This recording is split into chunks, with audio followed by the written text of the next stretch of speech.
Of noun, in place of noun. तो noun के स्थान पर क्या होता है, ये प्रोनाउन का हम लोग क्या करते हैं, यूज करते हैं।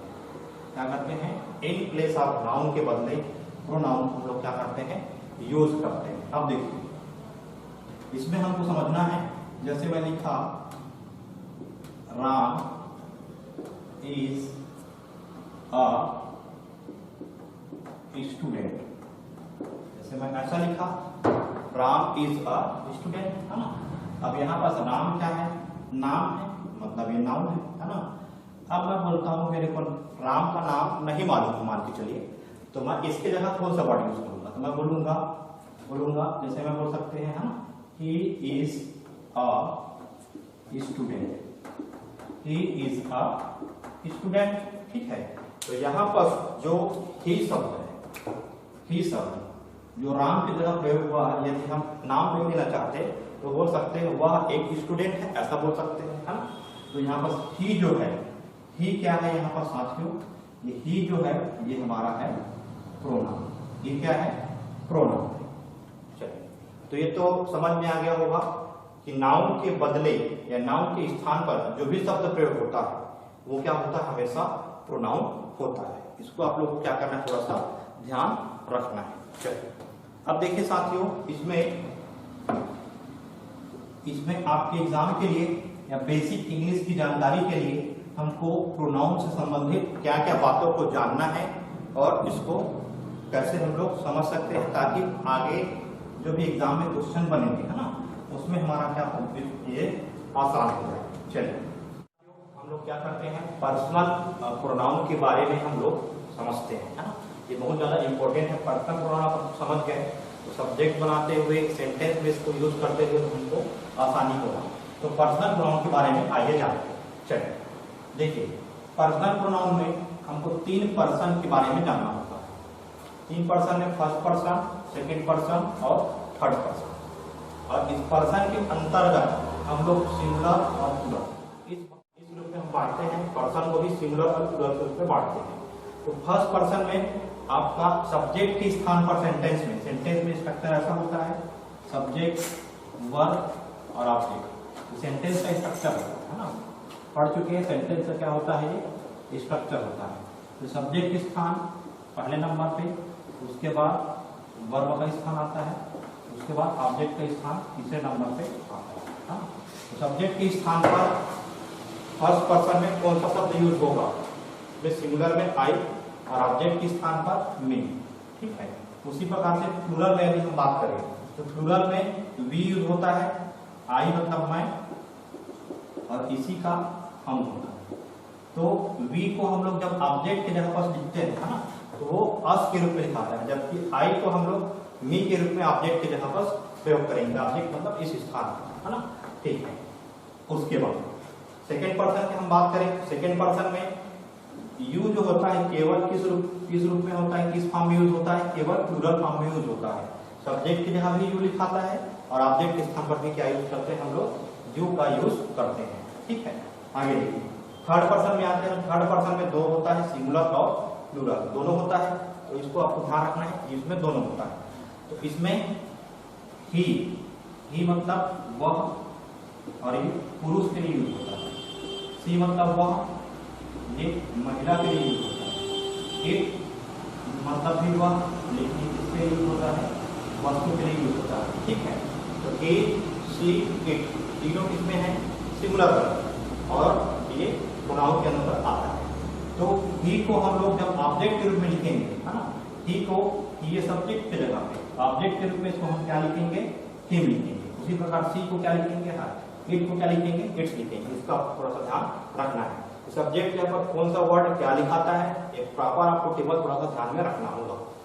ऑब्जेक्ट के स्थान पर ये शब्द किस फॉर्म में लिखाता है, सी का हर, इट का इट्स। उसी प्रकार से थर्ड पर्सन में प्लूरल में क्या आता है, दे का क्या बनता है, इसका फॉर्म बनता है। ऑब्जेक्ट के जगह पर इसको लिखेंगे दे को, तो देव लिखाता है, इसको ध्यान रखना है। अब देखिए दोस्तों, 2 चीज हमको और समझना है। एक होता है पोसेसिव एडजेक्टिव और एक पोसेसिव प्रोनाउन। तो पोसेसिव जो एडजेक्टिव है वो सामान्यतः यूज होता है सेंटेंस के बीच में, मध्य में यूज करते हैं, जबकि पोसेसिव जो प्रोनाउन है सेंटेंस से कहाँ होता है, अंतिम में यूज होता है। कहाँ होता है, अंतिम में यूज इसको करते हैं, ठीक है। तो पोसेसिव एडजेक्टिव आई मी, और इसका क्या होगा पोसेसिव एडजेक्टिव माई, जबकि पोसेसिव प्रोनाउन क्या कहलाता है, पोसेसिव प्रोनाउन का जो रूप होता है वो माई होता है। पोसेसिव प्रोनाउन में क्या होता है, रूप होता है। जैसे मैं लिखूंगा सेंटेंस, जैसे एक सेंटेंस लिखते हैं समझना, जैसे मैं लिखा, समझते जाना, जैसे मैं लिखा दिस इज माई बुक, जैसे मैं लिखूंगा दिस बुक इज माई, ठीक है। इस सेंटेंस का मतलब देखिए, दिस इज माई बुक, ठीक, यह मेरी किताब है। दिस बुक इज माई, यह किताब मेरी है। और इसका मतलब यह मेरी किताब, मीनिंग लगभग सेम लिखा है, लेकिन अंतर कहाँ पर आता है, अंतर आता है ये वर्ड के बाद। अंतर किसमें आता है, ये वर्ड के अकॉर्डिंग आता है। अब इसमें देखिए, यहाँ पर जो दिस इज माई बुक, माई जो है हमारा क्या है, पोसेसिव एडजेक्टिव, सेंटेंस के बीच में है। जब माइन जो क्या है, माइन जो है पोसेसिव प्रोनाउन में आता है। तो प्रोनाउन में कहाँ बताया है, अंतिम में यूज होता है। तो यहाँ पर अंतिम में लिखेंगे माइन को, और माइन ये क्या है हमारा एडजेक्टिव है। माई क्या है, एडजेक्टिव है। एडजेक्टिव है वो भी कहता है पोसेसिव एडजेक्टिव। पोसेसिव मतलब होता है अधिकार। पोसेसिव मतलब क्या होता है, सामान्य शब्दों में कहें तो पोसेसिव मतलब अधिकार होता है, ठीक है। तो इसको आप लोग को थोड़ा सा ध्यान में रखना है, ठीक है। तो माइन क्या है, ये प्रोनाउन है, पोसेसिव प्रोनाउन है, जबकि माई क्या है, पोसेसिव एडजेक्टिव है। इसमें भी ध्यान रखना है ना। माई यदि अकेले है तब तो प्रोनाउन होगा, लेकिन माई के बाद बुक क्या है, एक नाउन है। माई के बाद बुक क्या है, नाउन है। तो इस वजह से नाउन पहले जो भी शब्द होता है वो सामान्यतः क्या होता है, एडजेक्टिव होता है। सामान्यतः क्या होता है, एडजेक्टिव होता है। इसको आप लोग को थोड़ा सा ध्यान रखना होगा। तो चलिए आगे बढ़ते हैं। उसी प्रकार से we subject object us possessive adjective और पोसेसिव प्रोनाउन और हो जाएगा। यहाँ एस नहीं है इसमें, और जब प्रोनाउन में क्या रहेगा, एस लगता है। उसी प्रकार से यूअर, यूअर्स, ठीक है। और उसी प्रकार से his, he, him, his possessive adjective, his, her, her, it's, it's. तो इसमें थर्ड पर्सन में आपको ध्यान रखना है, पोसेसिव एडजेक्टिव और पोसेसिव प्रोनाउन दोनों लगभग सेम होता है। तो इसमें ज्यादा अंतर की बात नहीं है। उसी प्रकार से प्लूरल वाले में भी, प्लूरल वाले में पोसेसिव एडजेक्टिव भी सेम होता है और पोसेसिव प्रोनाउन भी क्या होता है, सेम होता है। ये बहुत ज्यादा इंपॉर्टेंट है, क्योंकि यही बेसिक है और इसी से हमारा क्या होगा, सेंटेंस बनेगा और इसी से संबंधित इधर पूछा भी जाता है। अब हम लोग देखेंगे use of pronoun. Use of pronoun की हम लोग बात करेंगे। तो यूज ऑफ प्रोनाउन में सबसे पहला यूज हम लोग देखते हैं। पहला यूज में जो अभी हम लोग फर्स्ट पर्सन, सेकंड पर्सन और थर्ड पर्सन पढ़े है ना, उसमें हमको देखना है उसका यूज कैसे करेंगे। देखिए पहला कंडीशन आपको ध्यान रखना है, ठीक है। जैसे सेंटेंस के माध्यम से हम इसको क्या करते हैं, समझते हैं। जैसे मैं लिखा you, he and I, you, he and I shall study the exam, shall study the exam। पहला सेंटेंस हुआ। दूसरा सेंटेंस मैं लिखता हूँ, एक और सेंटेंस। जैसे मैं लिखा he and I shall study the exam। देखिए अब इसमें देखिए इस सेंटेंस का जो मीनिंग है, जो सार है ना, वो क्या निकल रहा है। देखिए यू कौन से पर्सन का है, यू आता है आपका सेकेंड पर्सन, ही किसमें आता है थर्ड पर्सन, और आई किसमें आता है फर्स्ट पर्सन। ये बात की है। देखिए 2 3 1 मतलब you he and I shell study the exam, ऐसा दिया गया है। इस सेंटेंस का जो मीनिंग है वो पॉजिटिव वे में हो रहा है। किसमें हो रहा है, पॉजिटिव वे में हो रहा है। किस वे में हो रहा है, पॉजिटिव वे में। ठीक है, तो पॉजिटिव वे में हो रहा है तो आपको ध्यान रखना है जो भी प्रोनाउन का यूज करेंगे अपन पर्सनल प्रोनाउन, तो उसमें यही स्ट्रक्चर होगा 2 3 1। इसी रूप में हम क्या करते हैं, प्रोनाउन को क्या करते हैं, एडजस्ट करते हैं। इसको एग्जाम में क्या कर सकता है, यदि इसी में इरर पूछेगा तो उल्टा पुल्टा दे सकता है, इधर उधर कर सकता है। जैसे इसको दे देगा you I and he shell study the exam, इस प्रकार से दे सकता है।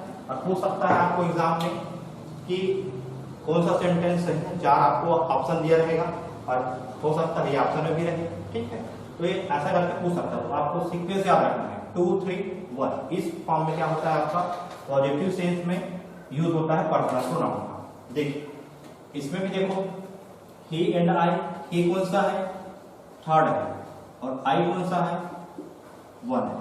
तो 2 भी हो सकता है, लेकिन इस सीक्वेंस में होना चाहिए 2 3 1। इसको याद रखना, 2 3 1 पॉजिटिव सेंस में यूज होता है। जब हम इसी को निगेटिव सेंस कर देते हैं, इसी को क्या करेंगे हम लोग, जैसे इसी को हम लोग करते हैं जैसे निगेटिव सेंस में, ये तो पॉजिटिव सेंस में 2 3 1 आपको याद रखना है।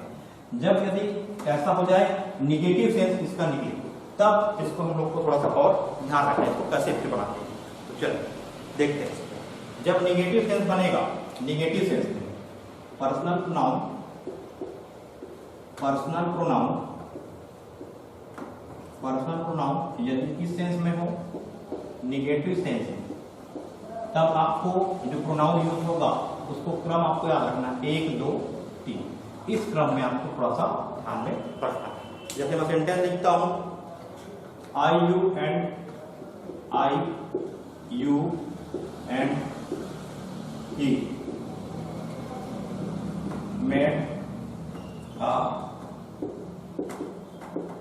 मिस्टेक, इस प्रकार से लिखा था ना, पहला सेंटेंस है I you and he made a mistake. ठीक है, जैसे मैं लिखा दूसरा सेंटेंस और जैसे आई एंड ही हैव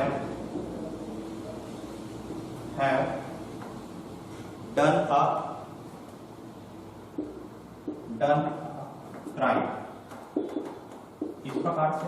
ठीक है, ये 2 सेंटेंस है। देखिए यहाँ पर मिस्टेक आया है ना, मिस्टेक आया मतलब गलती, क्राइम आया मतलब अपराध। ये दोनों का सेंस किसमें है, निगेटिव सेंस में है। किसमें है बोलो, निगेटिव सेंस में। निगेटिव सेंस में है, इसी वजह से आपको क्या ध्यान रखना है, पर्सनल प्रोनाउन जो भी रहेगा उसमें आपको ये सीक्वेंस रखना 1 2 और 3। देखिए आई कौन से पर्सन में आता है बोलो, फर्स्ट पर्सन, यू किस में आता है सेकंड पर्सन, और ही किस में आता है थर्ड पर्सन। ये सीक्वेंस हमारा क्या है, सही है। एग्जाम्पल इसको क्या कर सकता है, इधर उधर देखे इरर आपको पूछ सकता है।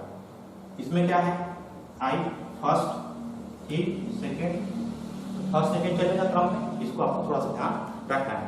इसी प्रकार से आगे बढ़ते हैं।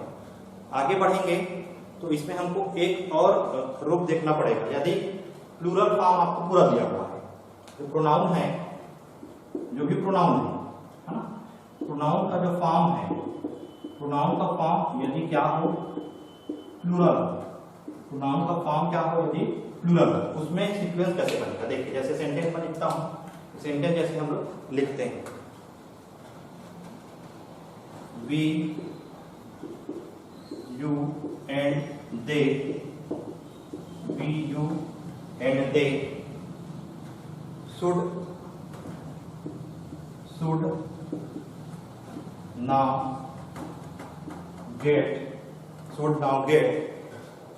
should now get down to work, get down to work, ठीक है। प्लूरल फॉर्म, प्रोनाउन का फॉर्म किस प्रकार से है, प्लूरल है। तो इसमें आपको ध्यान ये देना है कि वी, यू एंड दे, तो ये फॉर्म कैसा है देखिए। इसमें भी आपको फॉर्म जो है याद रखना है, किस रूप में रहेगा, 1 2 और 3, 1 2 3 के फॉर्म में हो, इसमें लिखा है। एक नेगेटिव सेंस में याद रखना है, यानी प्रोनाउन का फॉर्म प्लूरल हो, सभी जितने भी दे रहेंगे आपको, जितने भी प्रोनाउन देंगे वो किस फॉर्म में रहेगा, प्लूरल में। तो देखिए वी फर्स्ट फॉर्म होता है प्लूरल का, यू फर्स्ट फॉर्म होता है प्लूरल का, और ये भी क्या होता है, प्लूरल का फॉर्म होता है। थर्ड सेकेंड फॉर्म होगा, सॉरी सेकेंड फॉर्म है ना, first form first person, second person, third person, और ये प्लूरल में आता है, ठीक है। तो ये आपको थोड़ा सा ध्यान रखना है, ये सेंटेंस सही हो जाएगा किस प्रकार, ठीक है। और भी जो भी रहेगा उसको बना। दूसरा इसका हम लोग क्या देखेंगे, दूसरा यूज देखेंगे, use number 2, use number 2, use number 2। देखिए जैसे मैं लिखता हूं आइदर, आप, उसके बाद रहेगा द, इसके बाद जो भी यूज होगा वो प्लूरल नाउन के फॉर्म में रहेगा। उसी प्रकार से मैं लिखा नाइदर, आप, उसके बाद द रहा, फिर क्या होगा, प्लूरल नाउन, ये यूज करना है आपको, ठीक है। आइदर आप, नाइदर आप, द और प्लूरल नाउन, ये यूज होता है, ठीक है। और एक और वर्ड ले सकते हैं ईच, ईच आपके बाद में क्या होगा, द प्लस प्लूरल नाउन, ये भी यूज करना है। तीन चीज आपको ध्यान रखना है, तीनों का आपको ध्यान रखना है कि ईच आप, आइदर आप और नाइदर आप, इन तीनों के बाद यदि क्या हो, द हो, तो उसके बाद जो भी नाउन आएगा, जो भी नाउन आएगा वो कैसा रहेगा, प्लूरल फॉर्म में रहेगा। क्या रहेगा, प्लूरल फॉर्म में रहेगा। और आइदर, नाइदर, ईच, ये सभी क्या है हमारे, आइदर और नाइदर, आइदर और नाइदर, ये क्या है, ये प्रोनाउन है, किस प्रकार का है, डिस्ट्रीब्यूटिव प्रोनाउन है। क्या है, डिस्ट्रीब्यूटिव प्रोनाउन, डिस्ट्रीब्यूटिव प्रोनाउन, वितरणात्मक प्रोनाउन है, ठीक है। तो इसको भी थोड़ा सा ध्यान रखना है, ठीक है। चलिए ये प्रोनाउन है ईच, आइदर और नाइदर, तीनों प्रोनाउन है। और इसके बाद आप रहेगा, फिर द रहेगा, उसके बाद क्या लगेगा, प्लूरल नाउन लगेगा। जैसे मैं लिखता हूँ, एक उदाहरण से समझते हैं इसको। जैसे मैं लिखा, एग्जाम्पल समझना, each of the, each of the boys, इस प्रकार से, has his own work, has his own work, इस प्रकार से दिया है। साथ में देखो, each of the boys has his own work, यहाँ पर देखिए ईच ऑफ आया, फिर द आया, उसके बाद जो भी नाउन रहेगा, बॉय क्या है, नाउन है, कॉमन नाउन है, नाउन है ना, तो नाउन क्या होगा, एस लगेगा। क्या लगेगा, एस लगेगा, इसमें ध्यान रखना।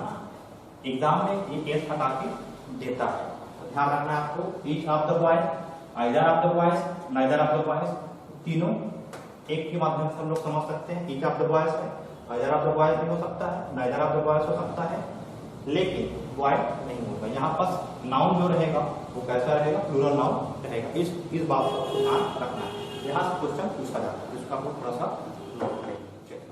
साथियों आपको ध्यान रखना है, कुछ वर्ड ऐसा है जिसमें, जैसे मैं एक वर्ड लिखता हूँ लेट, जैसे लिखा बट, जैसे लिखा बिटवीन, लेट बट बिटवीन, आल, ये शब्द आपको याद रखना है। इस शब्द की विशेषता ये है, इसके बाद, इसके बाद, के बाद जो भी प्रोनाउन, इसके बाद जो भी प्रोनाउन यूज करेंगे, जो भी प्रोनाउन हम लोग क्या करेंगे, यूज करेंगे, ठीक है, वो यूज होता है ऑब्जेक्टिव केस।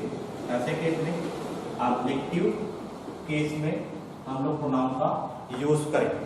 लेकिन इसमें एक कंडीशन है, लेट के बाद, लेट रहे या बट रहे या जो भी शब्द रहेगा, बिटवीन आर हो सकता है, इसके बाद जो भी आपको क्या दिया रहेगा, प्रीपोजिशन दिया रहेगा। ध्यान से समझना क्या बोल रहा हूं, है ना, ध्यान से समझने का प्रयास करना। लेट है, बट है, बिटवीन है, आल है, इसके बाद कोई सा भी आपका प्रीपोजिशन आएगा सेंटेंस में, ठीक है, तो उसके बाद जो भी हम प्रोनाउन यूज करेंगे, वो कैसा फॉर्म में रहेगा, किस फॉर्म, ऑब्जेक्टिव केस में। जस्ट एग्जांपल समझते, जैसे मैं लिखा एग्जांपल में, let I do this work, ऐसा लिखा। दूसरा सेंटेंस लिखा, let me do this work, ऐसा सेंटेंस लिखा। अब बताइए,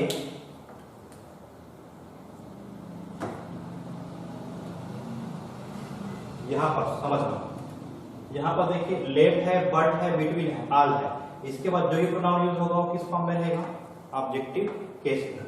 तो यहाँ पर लेट के बाद आई आएगा कि मी आएगा, बताइए क्या आएगा, क्या आएगा, लेट के बाद आई तो आ नहीं सकता, क्योंकि मैं क्या बता, प्रोनाउन जो भी लगेगा लेट के बाद वो कैसा फॉर्म में रहेगा, ऑब्जेक्टिव फॉर्म में रहेगा। और आई कौन सा फॉर्म है, आई जो फॉर्म है अभी पढ़े हैं, सब्जेक्टिव फॉर्म। आई क्या है, सब्जेक्टिव फॉर्म, जबकि मी क्या है हमारा, ऑब्जेक्टिव फॉर्म। मी क्या है हमारा, ऑब्जेक्टिव फॉर्म। तो क्या होगा, लेट के बाद क्या आएगा, मी होगा, ठीक है। इसी प्रकार से और भी देख सकते हैं, ठीक है। तो ये यूज नंबर हमारा थर्ड था। प्रीपोजिशन का भी यूज होता है, लेट वर्ब के बाद प्रीपोजिशन का भी यूज कर सकते हैं। उसके बाद भी जो भी प्रोनाउन हम लोग यूज करेंगे वो किसमें रहेगा, ऑब्जेक्टिव केस में रहेगा। मतलब ये शब्द आपको ध्यान रखना है, लेट है, बट है, बिटवीन है और अब है, ठीक। चलिए यूज नंबर 4, ये भी बहुत इंपॉर्टेंट है। जैसे एज का यूज हो और देम का यूज, एज और देम ये दोनों जो वर्ड है वो यूज होता है कंपैरिजन के लिए। इसके लिए होता है साथियों, कंपैरिजन के लिए, कंपैरिजन, ठीक है। दोनों वर्ड जो यूज होता है एज और देम, ये किसके लिए यूज होता है दोस्तों, कंपैरिजन, कंपैरिजन के लिए यूज करते हैं। और इनके बाद जो भी हम लोग प्रोनाउन का यूज करेंगे, जो भी प्रोनाउन का यूज करेंगे वो प्रोनाउन जो होता है साथियों याद रखना किस फॉर्म में रहेगा, ये प्रोनाउन जो रहेगा आपका ऑब्जेक्टिव केस में रहेगा। इस चीज को आपको क्या करना, थोड़ा सा ध्यान में रखना है। जैसे उदाहरण से समझते हैं, एग्जांपल से। जैसे मैं लिखूंगा पहला example, he is as fast as I. दूसरा, he is as fast as me, ठीक है। तो as के बाद, यहाँ पर as के बाद जो भी वर्ड आएगा, as के बाद जो भी वर्ड आएगा वो हमेशा किस फॉर्म में रहेगा, ऑब्जेक्टिव केस में रहेगा।